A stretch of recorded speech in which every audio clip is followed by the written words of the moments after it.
Bapak Ibu Saudara yang dikasihi Tuhan Yesus Kristus, sebelum kita akan memasuki ibadah Jumat Agung memperingati kematian Tuhan Yesus Kristus untuk menebus dosa kita, menebus dosa dunia ini, kita persiapkan hati dan pikiran kita, kita berdoa dalam hati kita masing-masing.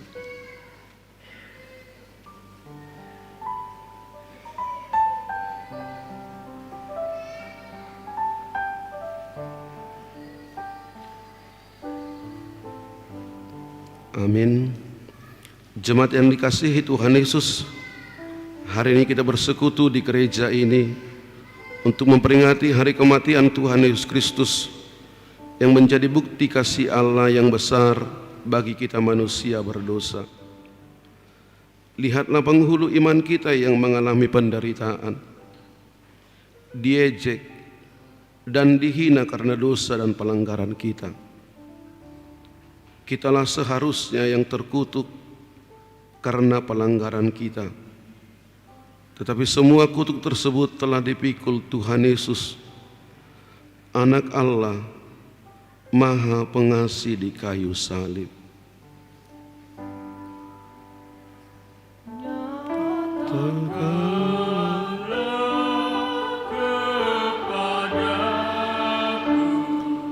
Kasih pengorbananmu, inilah kerinduanku, ku tetap di sisi. Kiranya melalui peringatan kematian Tuhan Yesus hari ini, kita sungguh-sungguh menyadari bahwa karena darah Tuhan Yesus, kita bebas dari murka Tuhan. Dan kita hidup semakin lebih baik dan tidak jatuh lagi ke dalam dosa.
dalam nama Allah Bapa dan nama anaknya Tuhan Yesus Kristus dan nama Roh Kudus yang menciptakan langit dan bumi.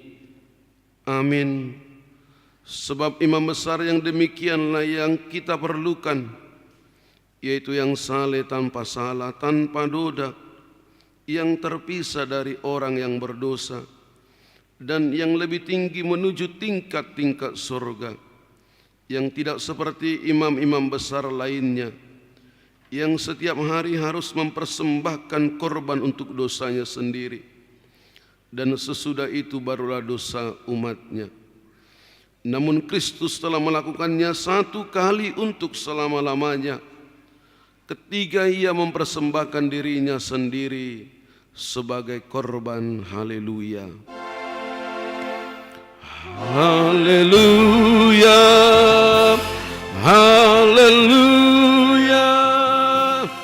Haleluya.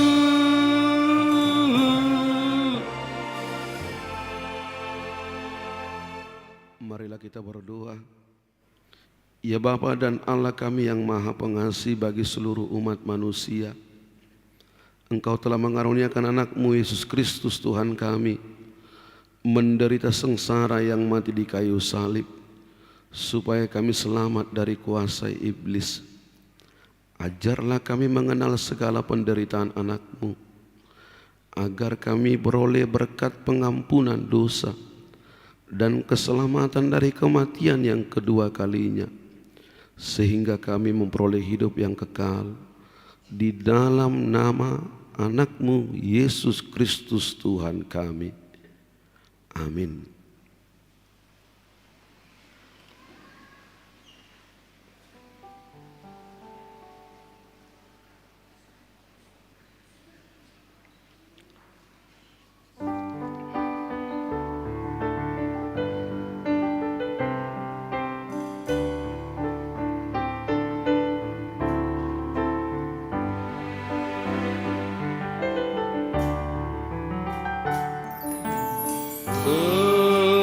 Penghinaan dan cercaan diludahi,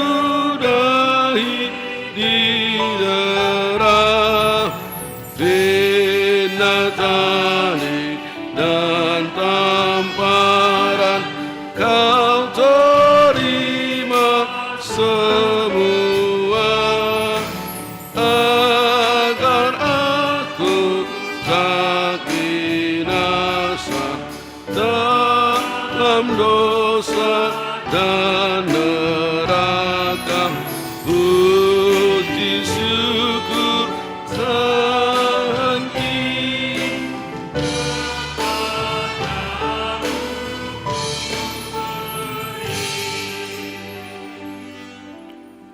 dengarkanlah hukum Tuhan pada hari peringatan hari kematian Tuhan Yesus hari ini yang tertulis dalam Roma 6 ayat 13. Demikianlah hukum Tuhan. Dan janganlah kamu menyerahkan anggota-anggota tubuhmu kepada dosa untuk dipakai sebagai senjata kelaliman, tetapi serahkanlah dirimu kepada Allah sebagai orang-orang yang dahulu mati, tetapi yang hidup sekarang hidup. Dan serahkanlah anggota-anggota tubuhmu kepada Allah untuk menjadi senjata-senjata kebenaran. Sampai di sana hukum Tuhan. Marilah kita memohon kepada Tuhan untuk melakukan hukum-Nya. Ya Tuhan Allah, kuatkanlah kami melakukan yang sesuai dengan hukum-Mu. Amin.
Jemaat yang dikasihi Tuhan, marilah kita merendahkan diri kita untuk memohon keampunan dosa. Ya Tuhan Allah Bapa, Tuhan kami Yesus Kristus, Engkaulah Allah yang Maha Kuasa, pencipta segala sesuatu. Engkau adalah adil menghakimi semua orang. Kami datang kepadamu mengaku segala dosa kami yang kami lakukan karena melanggar hukum-Mu, baik melalui perkataan kami yang tidak benar, maupun karena nafsu keinginan duniawi yang selalu mempengaruhi kami. Kami patut mendapat murka Tuhan akibat dosa kami itu. Tetapi Engkau adalah Tuhan pengasih dan penyayang. Kasihanilah kami. Ampunilah segala dosa-dosa dan kesalahan kami di dalam anak-Mu Tuhan Yesus Kristus. Karuniakanlah kami Roh Kudus, agar kami setia mengikuti Engkau di dalam kebenaran dan kekudusan, dan memperoleh hidup yang kekal yang Tuhan janjikan bagi setiap orang yang percaya kepada anak-Mu Yesus Kristus dan Juru Selamat kami. Amin.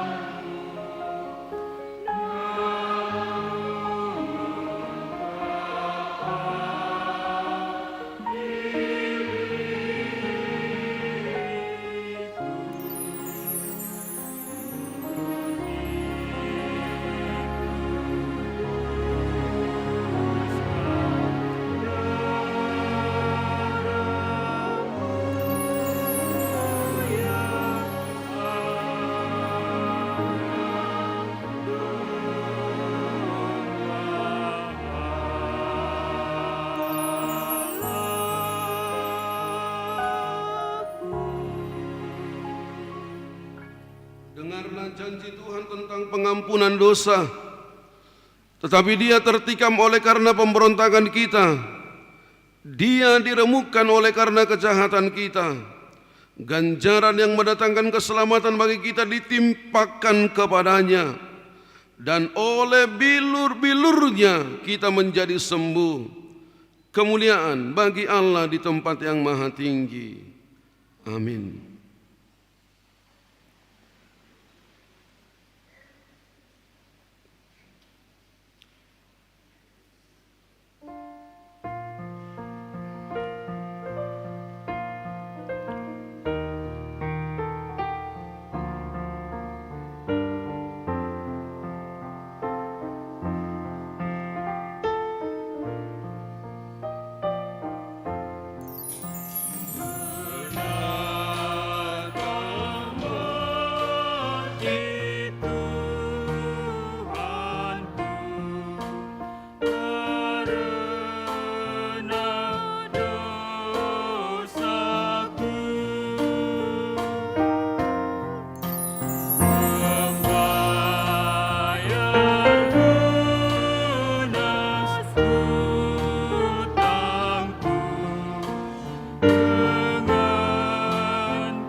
Marilah kita mendengar firman Tuhan yang ditetapkan hari ini, peringatan hari kematian Tuhan Yesus, yaitu yang tertulis dalam Tetapi Ibrani pasal yang keempat, ayat yang ke-14 sampai dengan ayat yang ke-16.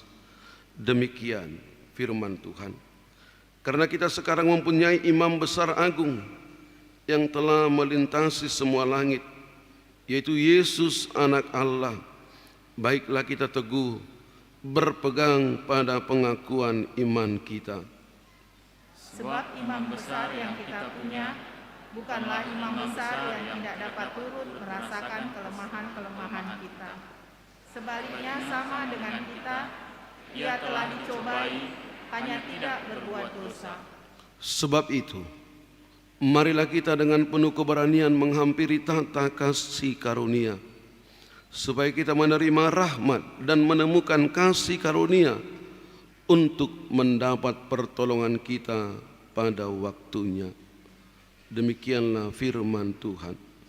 Berbahagialah orang yang mendengarkan firman Tuhan serta memeliharanya. Amin.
Marilah kita bersama-sama mengaku iman kepercayaan kita sebagaimana teman-teman seiman di seluruh dunia.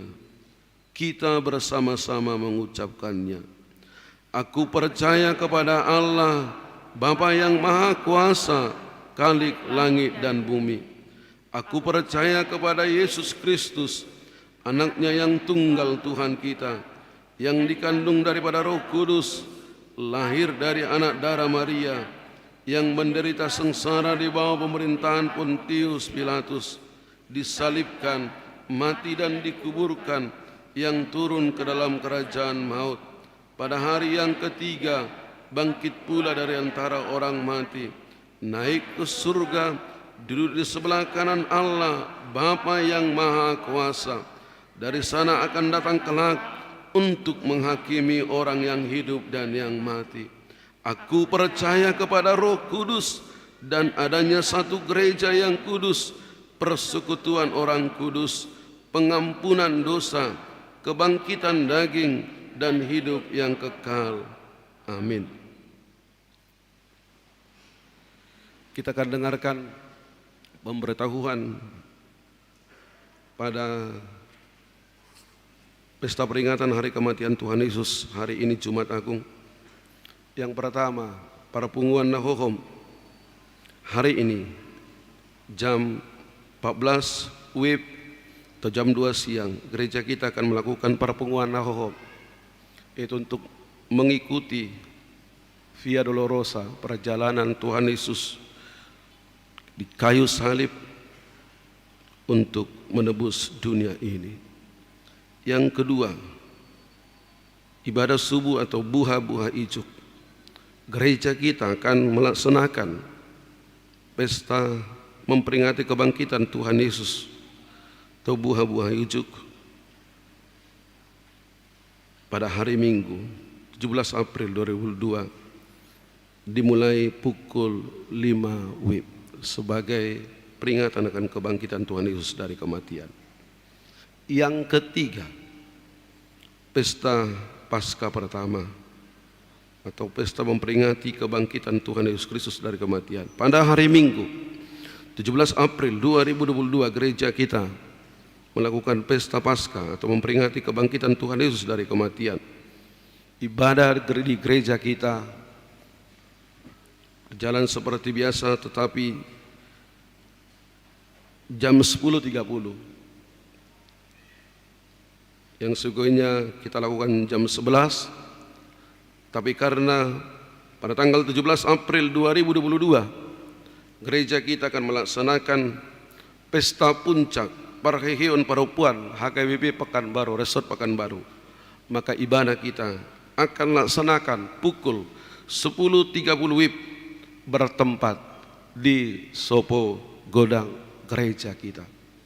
Ibadah yang seogainya kita lakukan pukul 11 pada hari Minggu 17 April 2022 kita akan laksanakan pada pukul 10.30 WIB, yaitu pesta puncak Parhehion Paropuan HKBP Pekanbaru Resort Pekanbaru bertempat di Sopo Godang gereja kita. Demikian pemberitahuan yang kami boleh informasikan hari ini, dan Tuhan memberkati setiap pelayanan gereja kita. Kita bernyanyi.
Damai sejahtera dari Allah Bapa yang melampaui segala akal, itulah yang memelihara hati dan pikiran saudara-saudara di dalam Kristus Yesus Tuhan kita. Amin. Bapak, Ibu, dan saudara-saudaraku yang dikasihi Tuhan Yesus Kristus, yang pada saat ini merayakan perayaan Jumat Agung atau memperingati kematian Tuhan Yesus Kristus.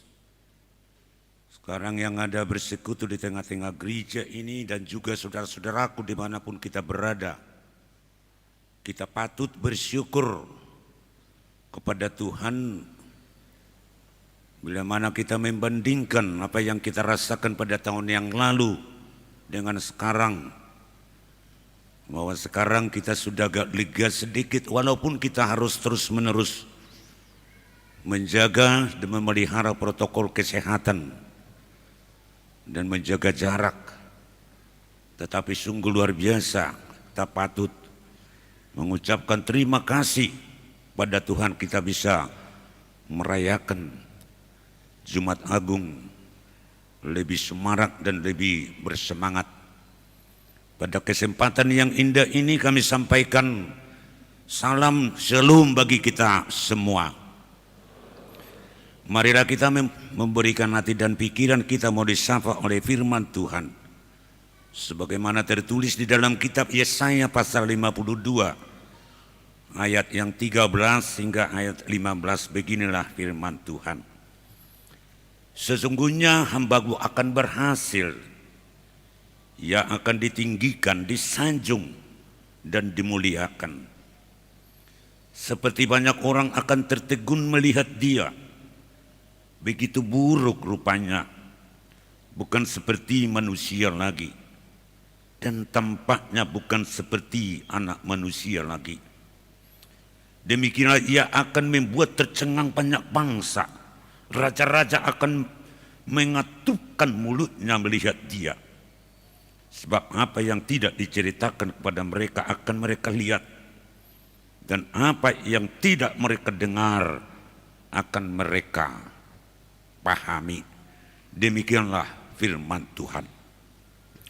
Para tokoh-tokoh gereja yang beralaskan penghayatan akan peristiwa Via Dolorosa, peristiwa jalan penderitaan yang ditempuh oleh Tuhan Yesus Kristus, menyatakan tidak ada sejarah atau peristiwa yang lebih besar di sepanjang dunia yang sudah pernah terjadi dan yang akan terjadi dari peristiwa Via Dolorosa atau penyaliban Yesus Kristus di dunia ini.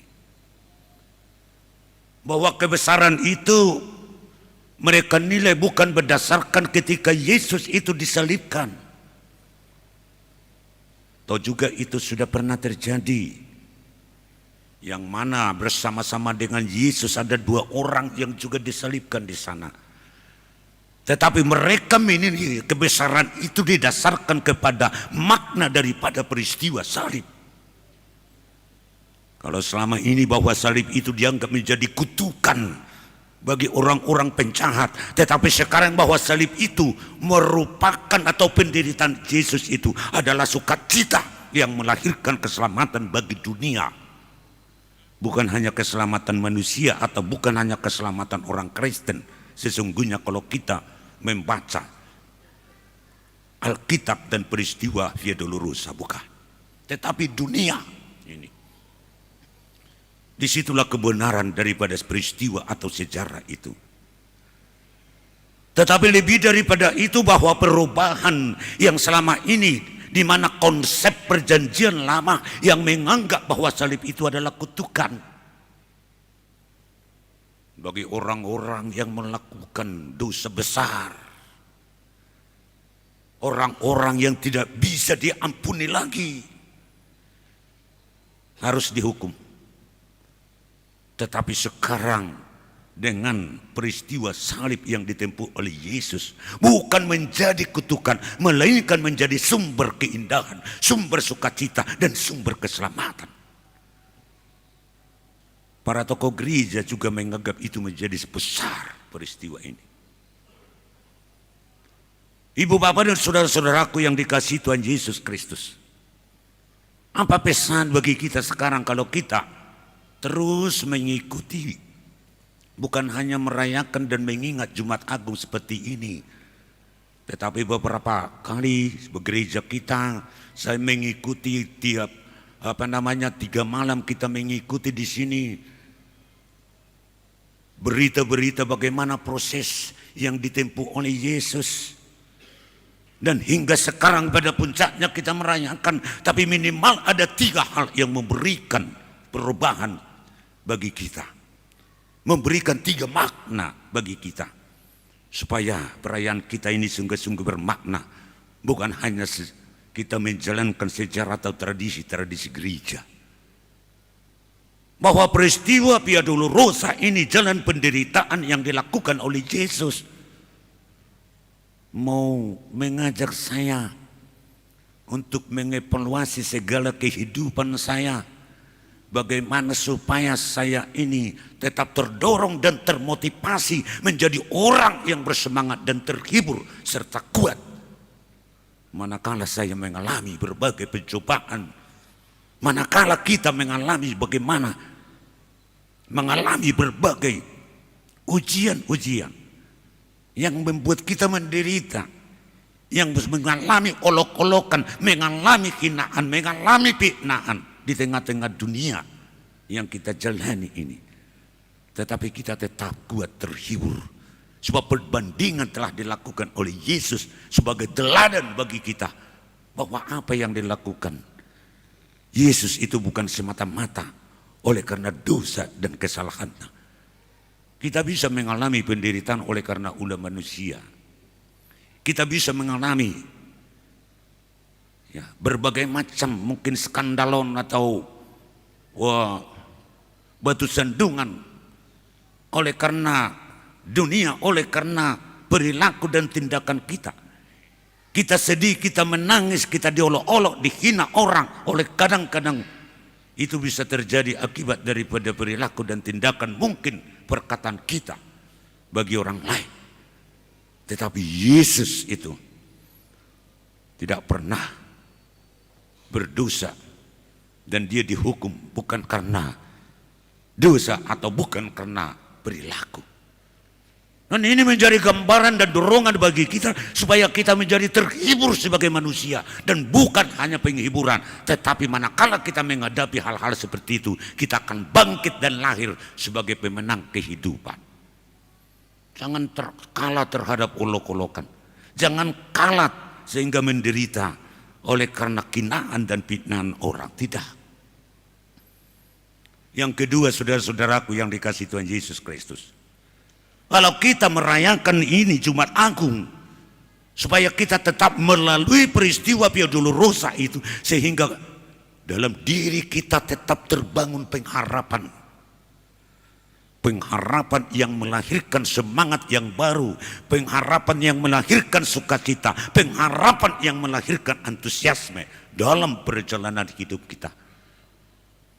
Sehingga kita bukan menjadi orang-orang yang putus asa. Sebab sekali putus asa, beribu harapan akan sirna. Tapi oleh karena pengharapan, kalau kita menghayalkan seperti apa esensi pengharapan itu.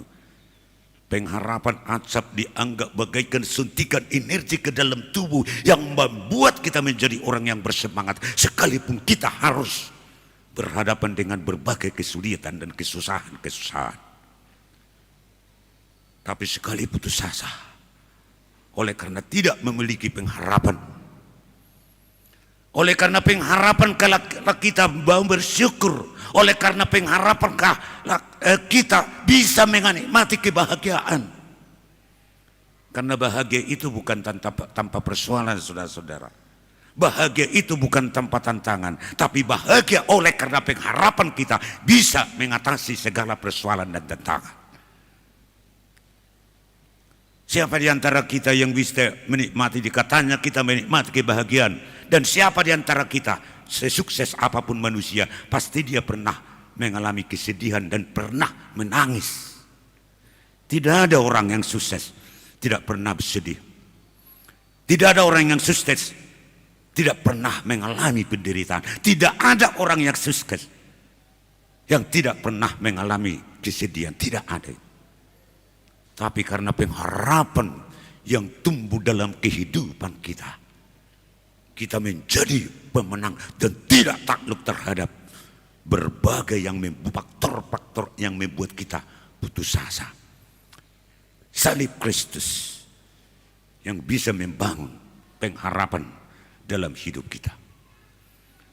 Dan makna yang ketiga dari perayaan ini, supaya melalui penghayatan kita tentang Via Dolorosa, perjalanan penderitaan Yesus, sehingga semakin terbangun keyakinan, kepercayaan atau iman.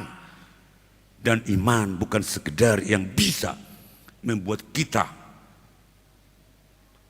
buktikan lewat pernyataan-pernyataan, melainkan iman yang terbangun yang diharapkan melalui peristiwa Via Dolorosa ini adalah iman yang bisa ditunjukkan lewat aksi dan perbuatan.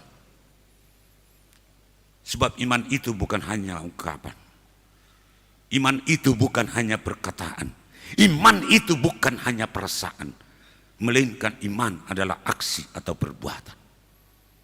Saudara-saudara yang dikasihi Tuhan Yesus Kristus, hampir 700 tahun berita atau nats ini diberitakan bagi orang-orang Israel. Kemudian terjadi bahwa pemberitaan atau nubuatan ini yang merujuk kepada Mesias sebagai hamba yang menderita, baru 700 tahun kemudian baru terjadi. Bahwa artinya bahkan sampai sekarang sudah beribu-ribu tahun berita ini masih relevan. Dan sepanjang zaman berita ini masih relevan. Walaupun pemberitaan tentang hamba yang menderita, yang menunjukkan Mesias atau Kristus itu dianggap orang kebodohan, pada waktu itu diberitakan ini kebodohan. Karena orang tidak dapat memahami peristiwa ini dengan mengandalkan rajuk. Sebab tindakan Tuhan itu irasional. Dan orang bisa percaya pada umumnya apabila peristiwa itu masuk akal. Justru ini yang mau diperbaiki, konsep ini, mindset ini yang diperbaiki oleh tokoh gereja. Dan itu yang kita hadapi pada masa sekarang. Ketika kita berkata tentang bagaimana Tuhan yang kita percaya, Yesus yang kita percaya, orang menganggap orang-orang Kristen itu adalah bodoh. Bagaimana Tuhan dan mempertuhan orang yang mati, dan bagaimana mempertuhan orang yang menderita atau Tuhan yang menderita. Kalau dalam topik minggu ini atau ibadah kita ini, peringatan ini adalah bagaimana hamba Tuhan yang menderita. Hamba Tuhan yang dimaksud di sini saudara-saudara adalah Yesus Kristus atau Mesias. Kenapa itu bisa menderita? Kok kita bisa percaya kepada Tuhan yang menderita, Tuhan yang mati? Tetapi apa yang dikatakan oleh Agustinus, untuk menghadapi semua orang-orang pada waktu itu, dia berkata bahwa kepercayaan atau iman itu adalah bagaikan tuan yang utama, dan pengertian atau rasio itu adalah pembantu. Dan ini yang secara eksplisit dipertajam oleh tokoh gereja Anselmus, sehingga dia mengutip quotes yang singkat. Dia berkata, kalau kita mau memahami perjalanan Tuhan dengan segala tindakan yang irasional itu, tapi percaya dulu baru kamu mengerti. Jangan mengerti dulu baru kamu percaya. Itu tidak mungkin dalam memahami penderitaan Tuhan atau memahami Via Dolorosa. Tidak mungkin itu bisa terjadi. Maka dia pertama mengatakan bahwa Anselmus mengatakan yang terpenting bagaimana membangun kepercayaan itu. Supaya percaya itu menjadi kunci utama, maka seluruh kepercayaan itu akan membangunkan pengertian yang sejati dalam kehidupan manusia. Sekali lagi ini yang perlu kita pegang dalam memahami bagaimana hamba yang menderita, yang yang ditujukan tentang penderitaan Yesus yang kita anggap sebagai Tuhan. Dan sekarang itu terus menerus yang kita hadapi bukan hanya dihadapi di dalam perjanjian lama. Dan bukan seperti yang dihadapi oleh Paulus. Makanya muncul pernyataan Paulus di dalam 1 Korintus 1 ayat 18. Bahwa tentang Kristus penderitaan, tentang Kristus yang disalibkan. Suatu batu sandungan bagi orang-orang Yahudi dan kebodohan bagi orang-orang non-Yahudi. Pada waktu itu Paulus berkhotbah dan Paulus menunjukkan nats tersebut 1 Korintus 1 ayat 18 kepada orang Yahudi dan Yunani yang berdiam di Korintus. Sementara kenapa itu dikatakan berita tentang salib Kristus itu atau Kristus yang menderita itu menjadi sandungan, sebab mereka lah yang membunuh Tuhan yang kita pertuhan, yaitu Yesus Kristus.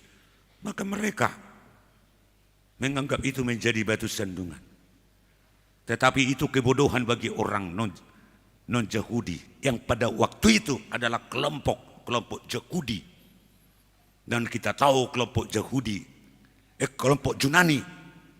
Kita tahu kelompok Yunani yang selalu mengandalkan rasio, yang selalu mengapresiasi kehebatan manusia, yang selalu bangga akan kehebatan-kehebatan orang, baik secara fisik dan secara rasio.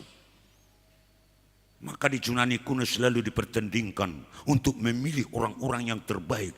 Itu sering dipertandingkan orang-orang besar atau orang-orang yang luar biasa. Bahkan bukan hanya manusia itu Yunani kuno. Bukan hanya manusia yang dipertandingkan dengan manusia. Bahkan manusia juga dipertandingkan dengan singa, dengan harimau. Untuk membuktikan karena mereka menganggap orang-orang hebat harus hebat. Tetapi kita muncul ajaran bahwa Yesus itu menderita yang kita anggap Tuhan, itu kebodohan bagi mereka.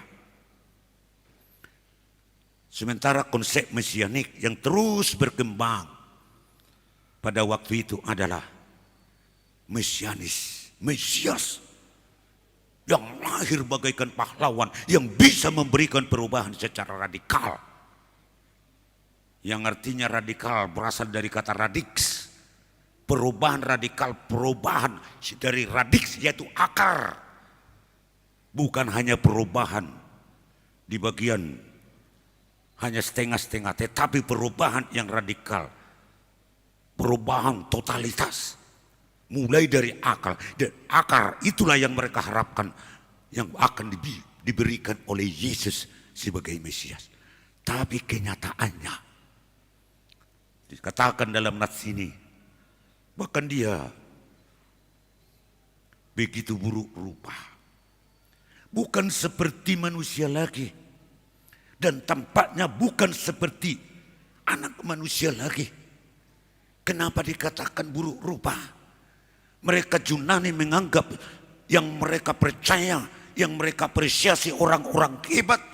Dan Mesias yang mereka kenal, yang mereka harapkan adalah Mesias yang tangguh. Ternyata Mesias yang muncul, Yesus yang muncul, yang bagaikan anak domba yang gampang disembelih, yang tidak berdaya, yang hina, diolok-olok, dibina, bahkan tidak memberikan perlawanan sekecil apapun. Sehingga Yunani menganggap berita ini adalah kebodohan. Mereka menganggap ini tidak masuk akal mereka. Nah, saudara-saudaraku yang dikasihi Tuhan Yesus Kristus, tapi lagi-lagi Paulus mengingatkan bahwa berita tentang salib itu bagi orang yang percaya itu dianggap kebodohan. Bagi orang yang kebodohan, bagi orang yang akan binasa. Tetapi ini kekuatan Allah bagi orang-orang yang akan diselamatkan. Yesus menjadi diutus oleh Allah yang menunjukkan kesetiaannya, ketaatannya, loyalitasnya kepada Allah Bapa, dan itulah membuat Yesus menjadi, dikatakan di sini, berhasil. Dan keberhasilan itu dibuktikan kalau kita membaca Filipi 2 yang disebut pengosongan diri Kristus, penghampaan diri Kristus, yang mana Kristus walaupun dia memiliki otoritas yang hebat sebab dia adalah Tuhan, tetapi dia mau merendahkan hatinya, mengosongkan dirinya, menanggalkan segala atribut atau otoritas dan kekuasaan yang dia miliki, dan dia mau mengambil rupa manusia, yang mana strata kemanusiaan yang paling rendah yang dia ambil adalah rupa seorang hamba. Maka dalam hal ini dia disebut sebagai hamba, anak domba, hamba Tuhan yang menderita. Tetapi justru dengan keterbukaan dan sikap yang ditunjukkan oleh Yesus, yang mau mengosongkan dirinya, yang menghampakan dan menanggalkan segala atribut, justru disitulah dia dimuliakan oleh Allah Bapa, diagungkan, sebab dia memperoleh otoritasnya kembali ketika dia naik ke surga dan duduk di sebelah kanan Allah Bapa yang memegang dan menjadi pengambil keputusan dalam keselamatan dunia ini. Dia diagungkan. Nah, saudara-saudaraku, walaupun dia hina dan rupanya tidak seperti manusia, tetapi ada kalanya semua akan tertegun, akan tercengang. Sebab dia tidak menganggap ketika penderitaan Yesus dan disalibkan dia tidak berdaya. Tapi setelah selesai dalam rangka penyelamatan manusia dunia ini, dia akan muncul sebagai raja di atas segala raja. Dan dia bukan hanya raja sekedar berkuasa dengan batas geografis, tetapi dia adalah raja yang kekal dan tidak terbatas kekuasaannya, sehingga raja-raja dan bangsa-bangsa akan tertegun. Maka kita sebagai orang percaya atau orang Kristen jangan ragu terhadap ini. Banyak tantangan persoalan yang kita hadapi sekarang, dan kita bukan berhadapan Kristen yang percaya kepada Yesus yang menderita, tidak berhadapan dengan ruang kosong, tetapi cemoohan olok-olokan terus muncul, terus berderar.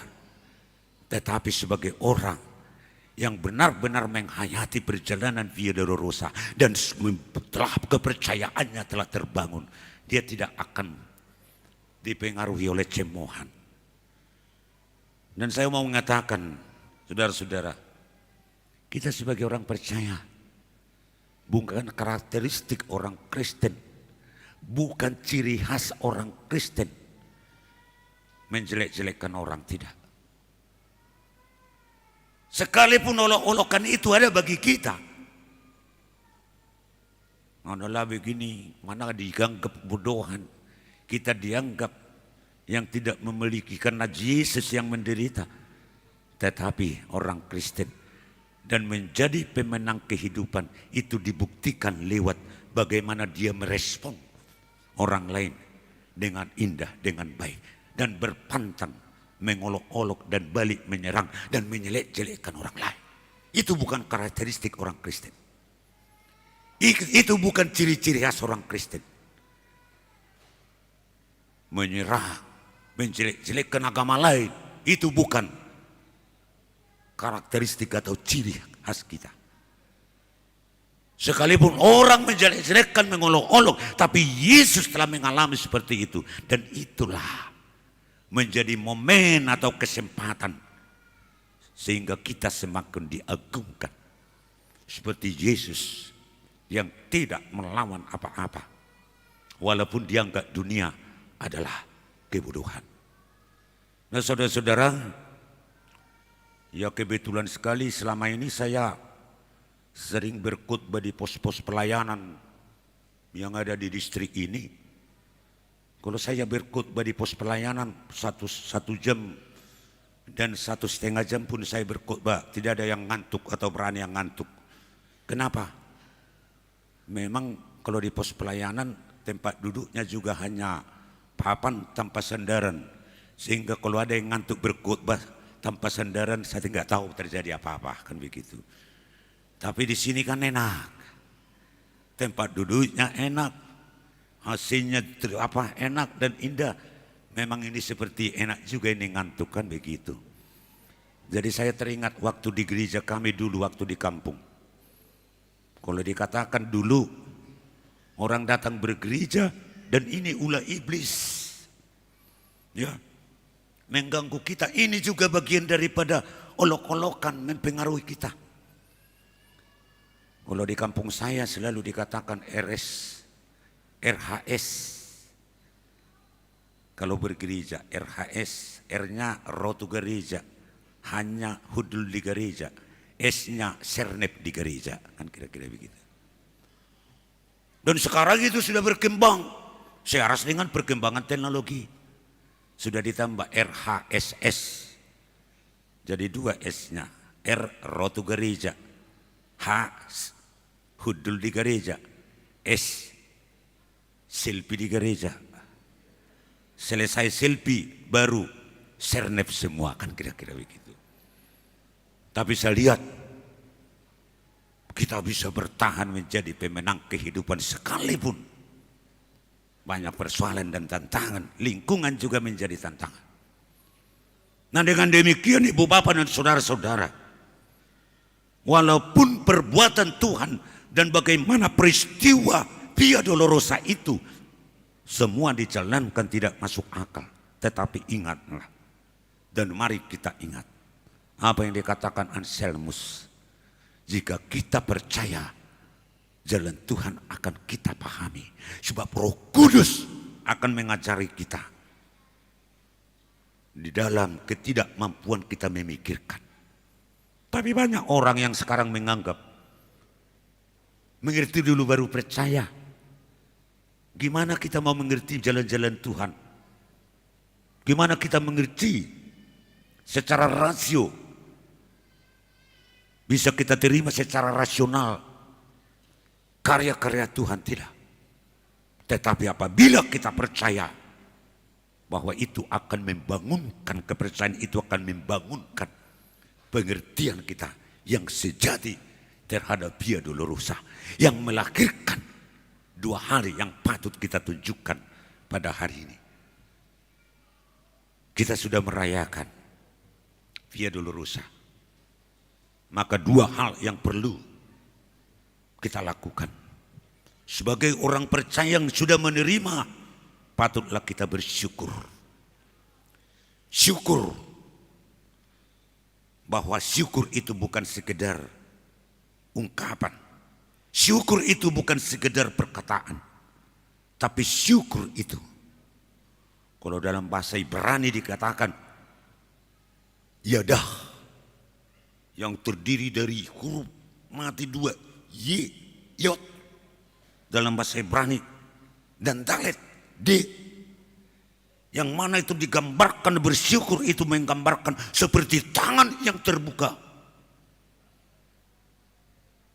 dan juga pintu yang terbuka, pintu tempat keluar masuk orang yang menandakan dia aktif dan rajin.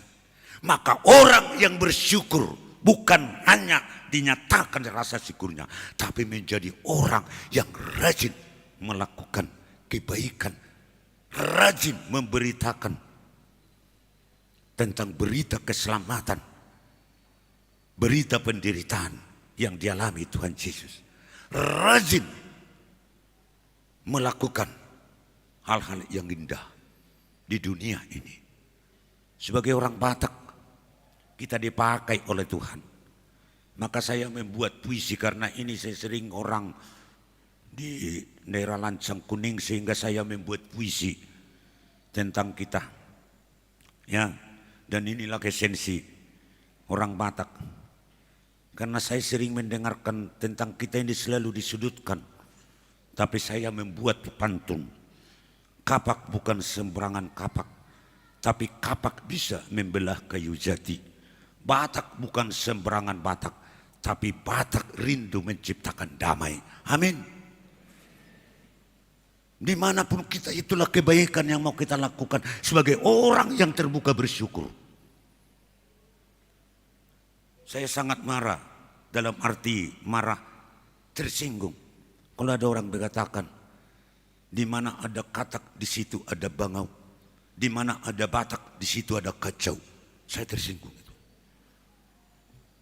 Tapi kita sebagai orang yang sudah diurapi dan dimenangkan oleh Tuhan lewat peristiwa salib, dimanapun kita berada, marilah kita menciptakan kebaikan lewat kita damai sejahtera dan menghindari cemohan-cemohan seperti yang dilakukan banyak orang. Itulah rasa syukur dan ucap syukur kita. Rajin melakukan kebaikan. Yang kedua, menjadi orang yang percaya. Dan percaya kepada Yesus Kristus yang sudah menebus dosa-dosa kita. Percaya. Dan percaya itu benar-benar harus ditunjukkan bahwa kita sadar sebagai orang berdosa. Maka sebagai orang percaya itu, supaya kita memperoleh keselamatan, tentu kita akan terbuka mengampuni dosa kita dan berjanji berkomitmen dan punya konsistensi mengatakan bahwa kita akan melawan hal-hal yang membuat kita berdosa, serta pada hari ini kita mau mengangkat tangan kepada Tuhan untuk mengampuni segala, memohon pengampunan lewat perjamuan kudus. Kita sebentar lagi menerima perjamuan kudus, bahwa kita yang layak menerima perjamuan kudus adalah orang-orang yang mengenal dirinya orang berdosa dan berkeinginan dan mengharapkan Tuhan menghapuskan dosa. Dengan kehapusan dosa, keselamatan yang dilakukan lewat salib Kristus menjadi milik kita bersama. Amin. Mari kita berdoa. Tidak putus-putusnya kami bersyukur kehadirat-Mu Bapa di surga. Sebagaimana Engkau ya Tuhan yang tidak pernah berhenti mengasihi kami. Lewat keselamatan dan penderitaan yang dilakukan oleh Yesus Kristus sebagai hamba yang menderita, yang mau menebus segala dosa dan kekurangan kami. Biarlah Tuhan melalui Roh Kudus-Mu menjamah hati kami lewat perayaan Jumat Agung ini, agar kami benar-benar menghayati Via Dolorosa yang membuat kami menjadi orang yang tangguh dalam menghadapi berbagai kesulitan di dunia ini. Dan menjadi orang-orang yang sepenuhi pengharapan yang hidup. Sekalipun dunia selalu membawa kami supaya menjadi orang yang pesimis dan putus asa. Biarlah lewat peristiwa ini membangunkan hati kami menjadi orang-orang yang percaya akan peristiwa penebusan yang dilakukan anak. Sehingga dengan demikian kami layak menerima kelepasan, kebebasan, penghapusan dosa daripada Engkau. Kami berjalan dan bekerja aktif di tengah-tengah kehidupan ini Bapa. Di tengah berbagai kesulitan, baik kesulitan-kesulitan dalam pergaulan, ekonomi, penyakit, berbagai hal, dan faktor-faktor yang dapat melemahkan kami.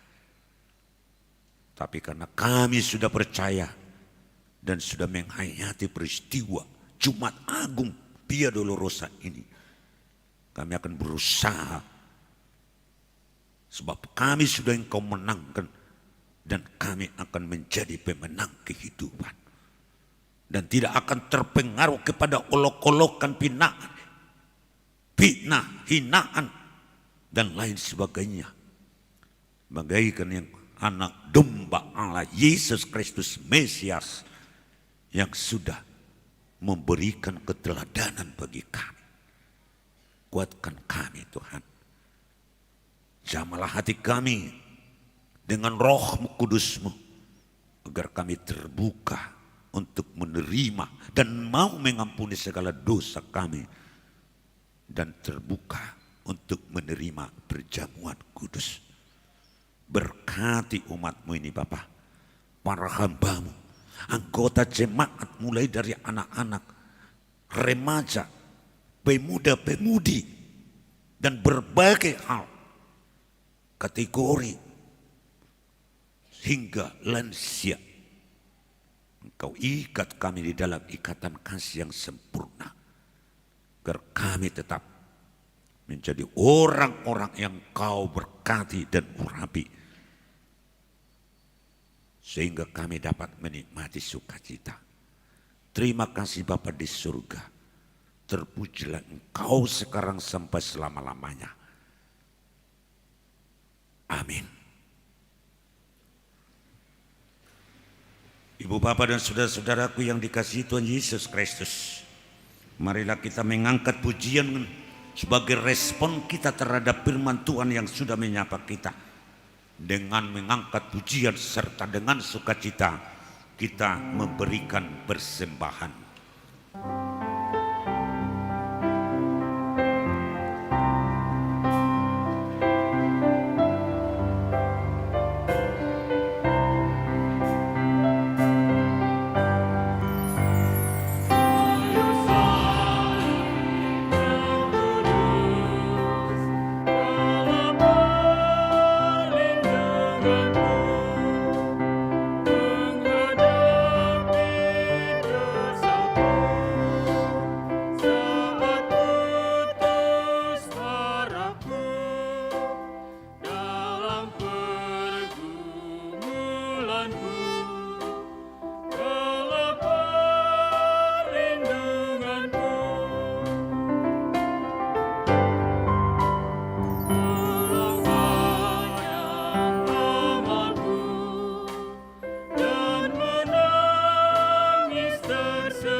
Pamanginang, Bapak Ibu Saudara yang dikasihi Tuhan Yesus Kristus, kita akan mempersiapkan hati kita, pikiran kita untuk menerima perjamuan kudus. Kita bernyanyi.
Damai sejahtera Allah yang melampaui segala akal akan memelihara hati dan pikiranmu dalam Kristus Yesus.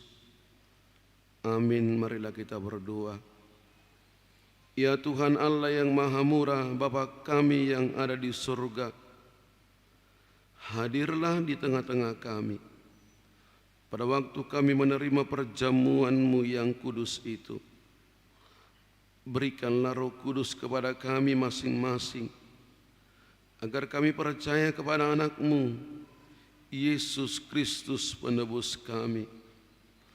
Tolonglah kami untuk menyangkal diri kami, agar kami dapat mengikuti Tuhan Yesus Kristus dan iman kami semakin hidup dan kuat. Gerakkanlah hati kami agar selalu merindukan kedatangan-Mu yang kedua kalinya. Amin. Jemaat yang dikasihi Allah, kita bermaksud untuk menerima perjamuan kudus. Oleh karena itu kita perlu meneliti diri kita.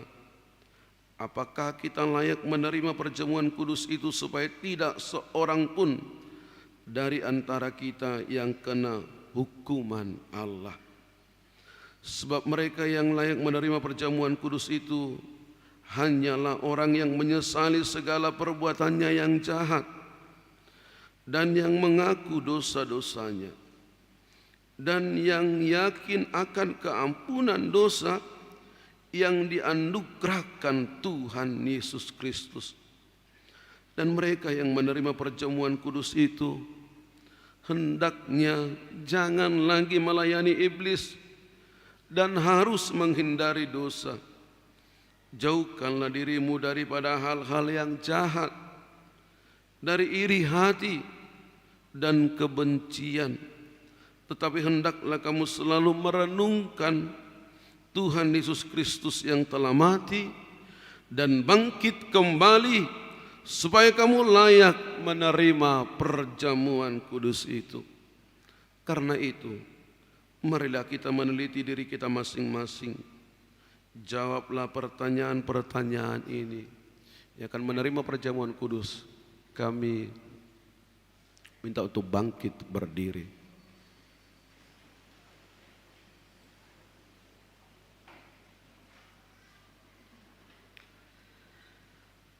Yang pertama,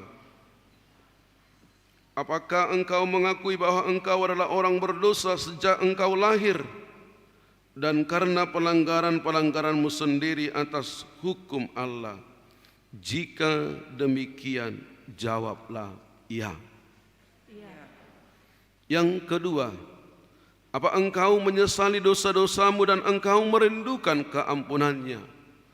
Jika demikian, jawablah dengan ya. Yang ketiga, apakah engkau mengakui bahwa Tuhan Yesus telah datang ke dunia ini untuk menyelamatkan orang berdosa? Dia yang telah mati dan bangkit kembali untuk menanggung dan menghapuskan dosamu. Jika demikian, jawablah dengan ya. Yang keempat, apakah engkau mau menjauhkan dirimu dari kebencian dan kedengkian? Seterusnya, apakah engkau mau berdamai dengan orang yang menyakiti hatimu dan mau mengampuninya sebagaimana engkau mengharapkan Allah untuk mengampuni dosamu? Jika demikian, jawablah dengan ya. Sekarang marilah kita merendahkan diri serta mengaku dosa-dosa kita. Ikutilah doa ini dalam hati. Ya Tuhan Allah Bapa kami dalam Tuhan Yesus Kristus, kami adalah orang berdosa. Kami sering melanggar hukum-Mu. Jika Engkau membalaskan kejahatan kami, maka kami sepantasnya menerima hukuman-Mu. Tetapi karena kasih setia-Mu dan karena Yesus Kristus anak-Mu yang telah diserahkan karena dosa kami berani datang memohon kepadamu, kasihanilah kami, terimalah kami, ampunilah dosa-dosa kami, berikanlah kepada kami Roh Kudus yang agar kami beroleh kekuatan melawan si jahat dan melakukan perbuatan-perbuatan yang sesuai dengan kehendak-Mu selama hidup kami. Amin. Saudara-saudara yang telah menyesali dosamu dan yang rindu akan pengasihan Allah, kiranya saudara menerima sesuai dengan kepercayaanmu berdasarkan firman Tuhan Yesus. Aku berkata kepadamu, yakinlah dosamu telah diampuni dengan nama Allah Bapa, Anak dan Roh Kudus. Amin.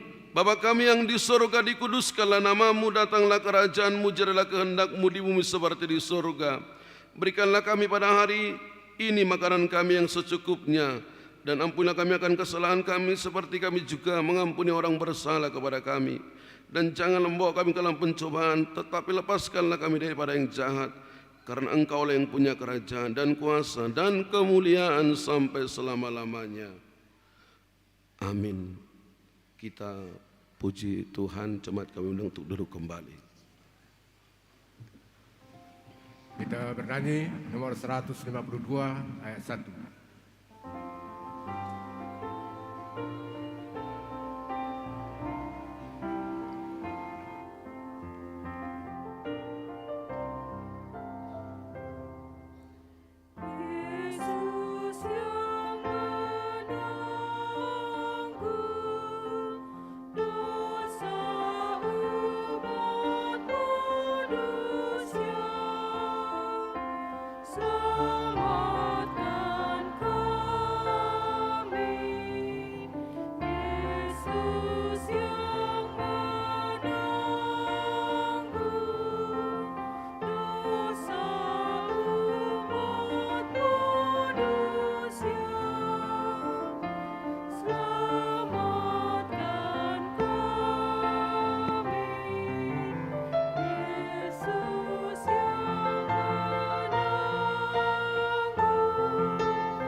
Sekarang dengarkanlah amanat penetapan perjamuan kudus itu.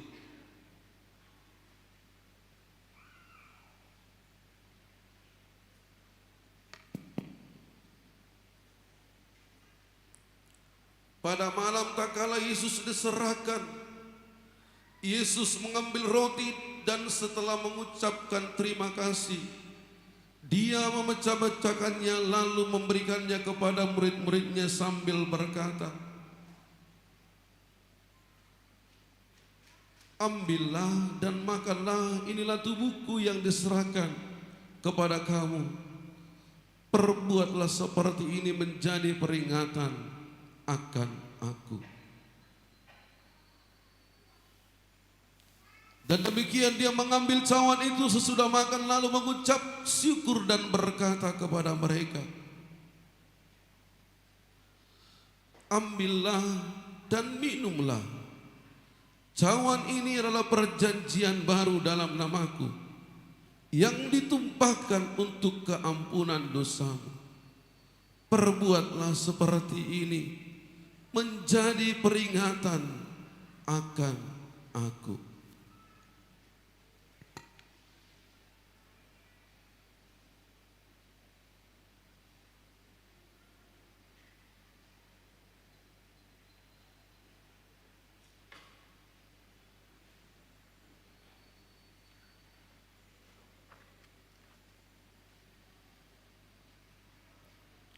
Sekarang marilah, semuanya telah tersedia. Lihat dan nikmatilah pemberian Allah.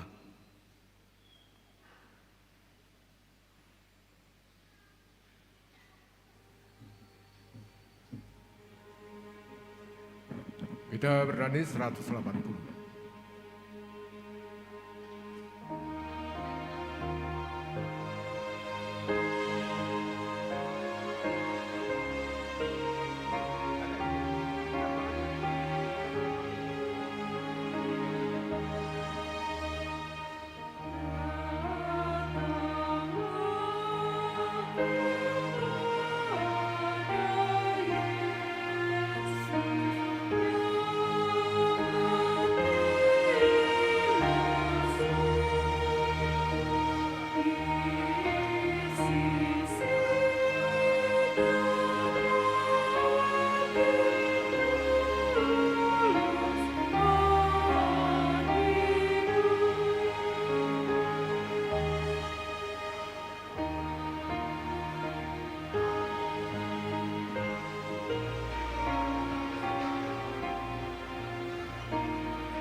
Hanya kita 165.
Kita bernyanyi dari buku ini nomor 9 ayat 1. Jemaat kami undang untuk bangkit berdiri.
Pujilah Tuhan, hai jiwaku, pujilah namanya yang kudus, hai segenap batinku, pujilah Tuhan, hai jiwaku, dan janganlah lupakan segala kebaikannya. Dia yang mengampuni segala kesalahanmu, yang menyembuhkan segala penyakitmu, dan Dia yang menebus dari lubang kubur, yang memahkotai engkau dengan kasih setia dan rahmat. Tuhan adalah penyayang dan pengasih, panjang sabar, dan berlimpah anugerah kasih setia. Tidak selalu Dia menuntut dan tidak selalu selama-lamanya Dia mendendam. dilakukannya kepada kita setimpal dengan dosa kita, dan tidak dilalasannya kepada kita setimpal dengan kesalahan kita. Seperti bapa yang sayang akan anaknya, demikianlah Tuhan sayang kepada orang-orang yang takut akan Dia. Allah telah menyatakan kasih sayangnya kepada kita, orang-orang berdosa ini, itu tak kala Kristus mati di kayu salib.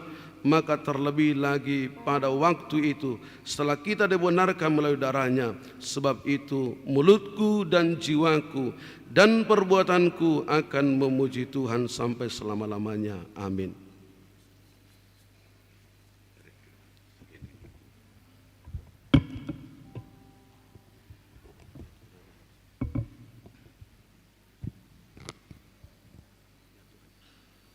Ya Tuhan, Engkaulah memanggil kami, dan Engkaulah yang mengumpulkan kami kepada jemaat yang kudus yang Engkau pilih. Kami bersyukur karena Engkau telah menyerahkan kami kepada anak-Mu Tuhan Yesus Kristus, supaya kami menjadi milik-Nya.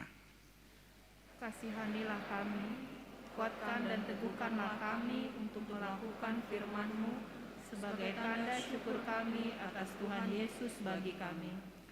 Teguhkanlah kami supaya kami tetap setia beriman kepadamu sampai ajal kami, supaya kami sampai kepada sukacita yang kekal, yaitu kehidupan yang kekal yang Kau sediakan bagi kami yang setia kepadamu.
Kita berdoa untuk menyerahkan persembahan kita kepada Tuhan. Ya Allah Bapa kami yang di surga, kami mengaku bahwa Tuhan adalah sumber dari segala karunia yang melimpah dalam kehidupan kami masing-masing. Sebagian daripada karunia itu kami serahkan kembali sebagai persembahan kepada Tuhan. Terimalah dan berkatilah persembahan umat-Mu ini, agar dapat kami pergunakan untuk pekerjaan dan pelayanan kerajaan Tuhan di dunia ini. Bukalah hati kami untuk mengenal betapa banyak berkat dan karunia yang kami peroleh dari Tuhan, supaya kami senantiasa bersyukur kepadamu di dalam nama Yesus Kristus Tuhan kami. Amin.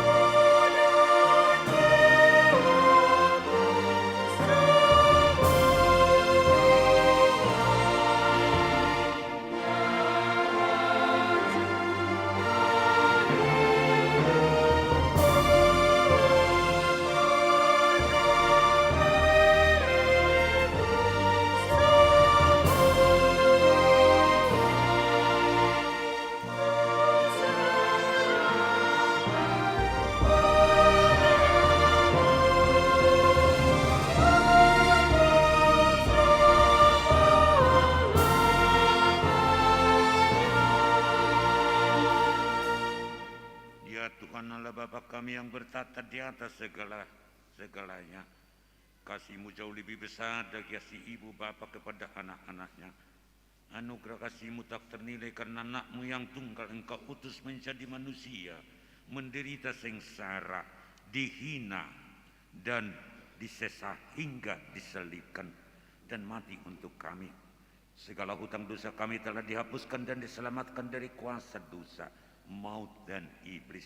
Sebab itu kami puji namamu yang kudus, karena dengan kematiannya kami didamaikan dan dipersatukan dengan Allah Bapa. Ya Tuhan Yesus Kristus, domba Allah yang menanggung segala dosa kami dan dosa seluruh umat manusia.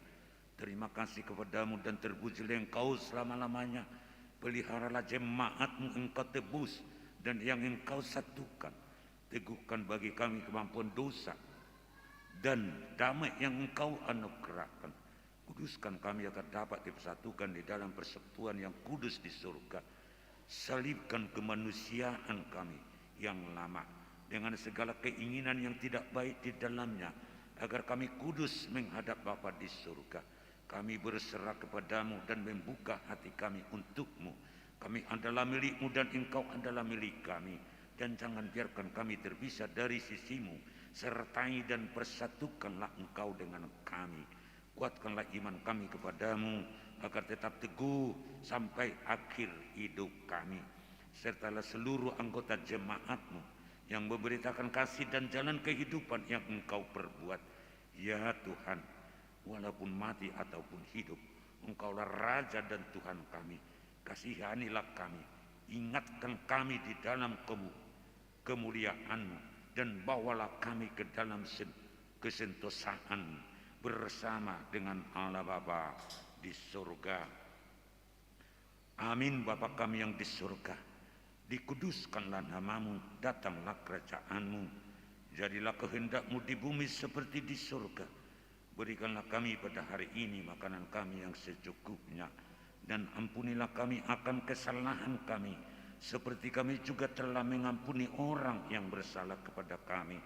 Dan janganlah membawa kami ke dalam pencobaan, tetapi lepaskanlah kami daripada yang jahat.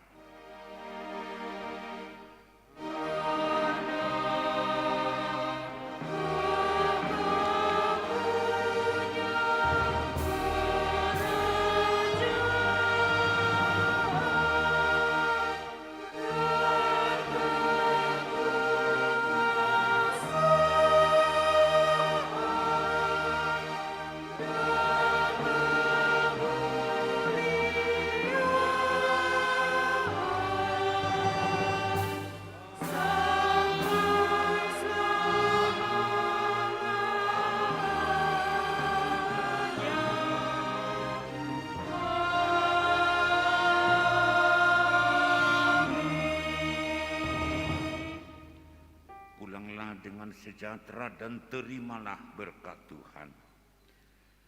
Tuhan memberkati engkau dan melindungi engkau. Tuhan menyinari engkau dengan wajah-Nya dan memberi engkau kasih karunia. Tuhan menghadapkan wajah-Nya kepadamu dan memberi engkau damai sejahtera.